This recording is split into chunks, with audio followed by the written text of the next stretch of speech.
This is the Clean Energy Show with Brian Stockton and James Whittingham. Hello, this is episode 25 of the Clean Energy Show. I'm Brian Stockton. And I'm James Whittingham, and it is in August, Brian. We're starting to lose summer here. Starting to feel the essence of summer disappear here in central Canada. Yeah, well, it's getting cooler at night, so the house isn't as hot, so that's good. I don't know. Was it last week when I said I might have to leave to get speakers at my door? Or was that 2 weeks ago? I can't remember. I can't remember, but what happened with that? Oh, they were great. They were great. I'm so happy I spent a fortune on them. I don't feel guilty. When you get something that you're really happy with, and they're not just a little bit better than your last speakers, then you can not feel guilty about spending $200. But I had them in the pool, and they are Bose speakers. They pair together to create stereo. They clip onto things, and they're waterproof. I should mention that. And they're wonderful. And, oh, yes, I am rocking it in the pool as I sit there for 8 hours some days. So there's no danger of electrocution then? Very little. No. Now, there's much danger from electrocution from anything else. For instance, I could piss off one of my kids, and they could bring a plugged-in toaster and throw that into the pool, something like that. But nothing normal. So, yeah, no, and it's the first time in 3 years that I've been able to go into the pool in the morning and it was warm because it's been so hot that I got it up to 91 degrees, which is a new record for me off of solar. And it requires sunny, warm days, and the warmer the day, the more energy you get. It's not like the sun is a different temperature, but the ambient temperature makes a difference in heating the pool as well. So, yes, I was going into the mornings, which is a different sort of feel when you go into the pool in the morning, and something I couldn't do with solar.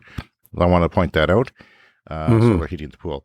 Another thing is, I went for a walk the other day, and I saw a home in that new subdivision north of me. It's called Kesselman Greens, and there was a house there that added solar panels recently, and they have 40 of them. Wow. 40 of them facing south. Wow. How many do you have? I have 31. 31, which is a pretty high number in itself. Yeah. So I figure that is 3 1/3 times the amount of solar panels I have. Let's say they're the same wattage and same specs. And that would give them almost 11 kilowatts. So how many kilowatts do you have?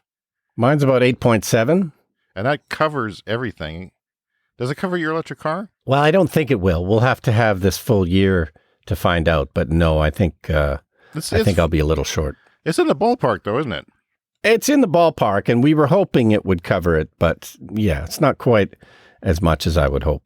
Okay, so I didn't see an electric car in this guy's driveway. And he's got, do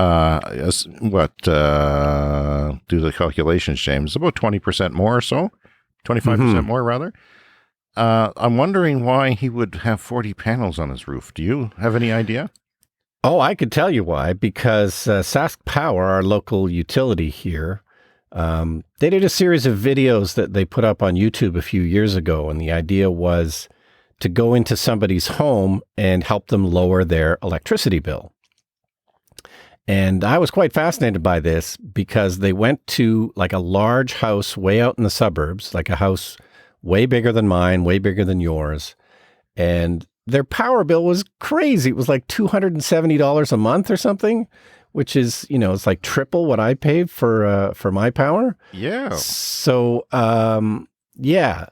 he needs that many panels because most people use a shit ton of electricity. How, I ask you? I didn't see a hot tub. He's got an open yard. I didn't see a hot tub. You could power a hot tub with that baby. Yeah, and often hot tubs around here are powered with gas, I think. But no, they're not. No, they're on a. They're usually electric. Believe me, Brian, I'm a hedonist. You know that. I have a pool. I looked into hot tubs many times, even recently. Hot tubs are powered by. I haven't seen a gas-powered hot tub. In fact, in this Sask Power video, it was just. First of all, they hadn't switched to any LED lights, so they were all. Huge wattage incandescent lights.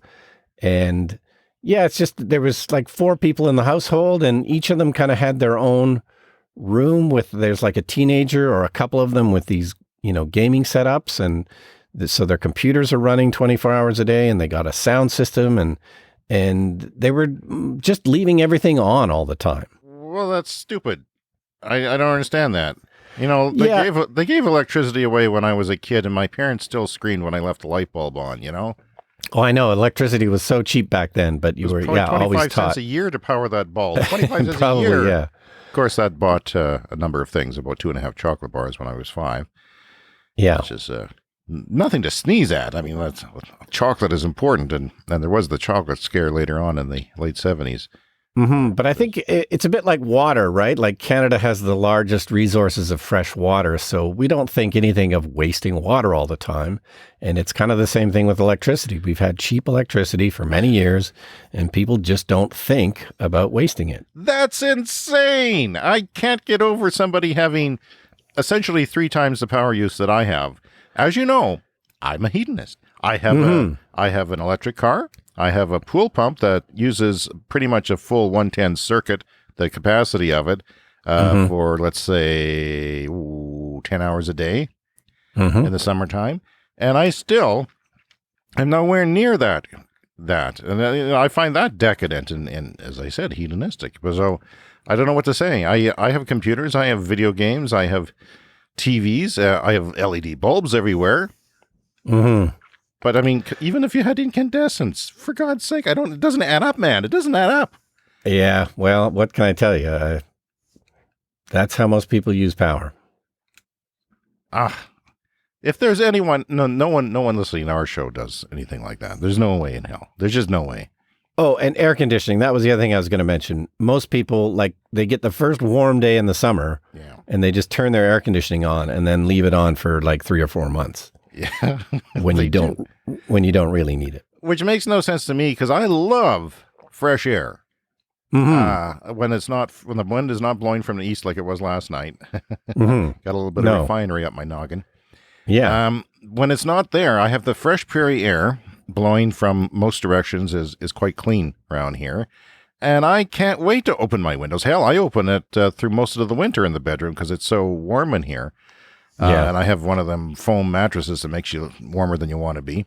Mm-hmm. So I keep fresh air open right down to probably minus 20 at least. A little bit of crack in the window at night. And I love fresh air. I can't wait to get fresh air. Yeah. And I used the air conditioning a little bit this year, but it was mostly late in the day. There was one night I basically used it overnight to keep the temperature down and the humidity down overnight so we could sleep.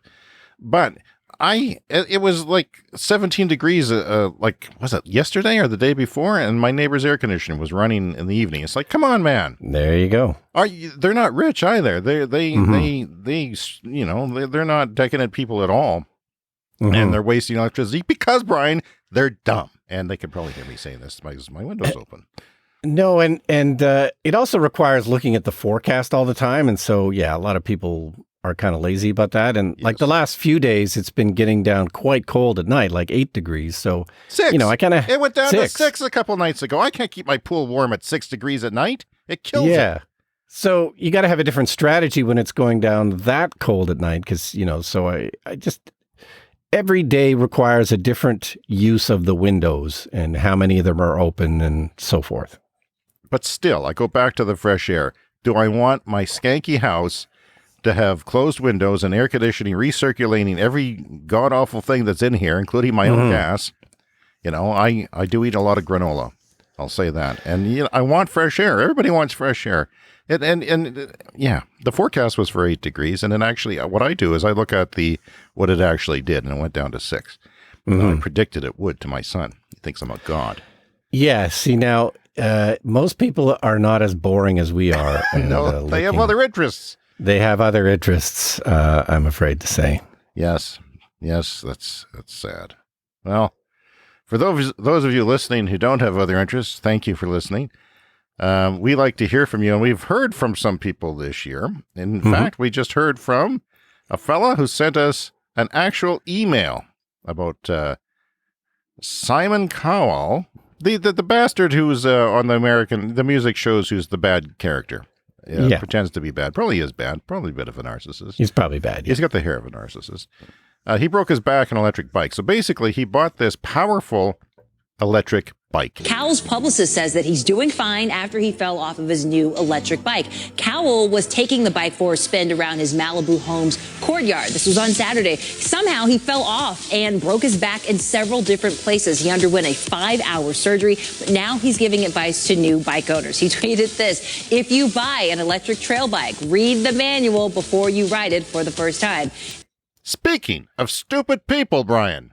Yes. If you buy an e-bike, read the manual. If it's your first e-bike, if you bought a regular bike and you've never seen a bike before, read the manual. Mm-hmm. Your first car, read the manual. Blender, read the manual. This is not just a normal e-bike, Brian. This is a powerful, almost motorcycle. It's like a hybrid between a motorbike and an electric mountain bike. It is very powerful, and the man was driving it around his Malibu yard, and the inevitable happened. He broke his back. So, but you would think a wealthy guy like that, he probably would have bought it from a sales guy. You think he might have gotten some instruction from whoever he bought it from. Yeah, the sales guy would come right over and, set his bum right on the seat and set it up for him and charge it for him. And his butler would be there. And this is done. E-bikes are not dangerous. When you're riding them around your Malibu yard and there is a powerful, and this is, somebody was saying it was the most powerful electric bike in the world.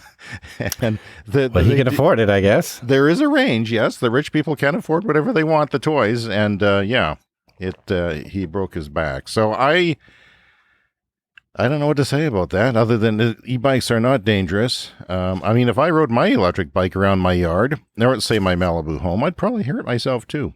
I don't know, but it's not that powerful. It's just I'm just so thankful we got an email. I'm just Clean Energy Show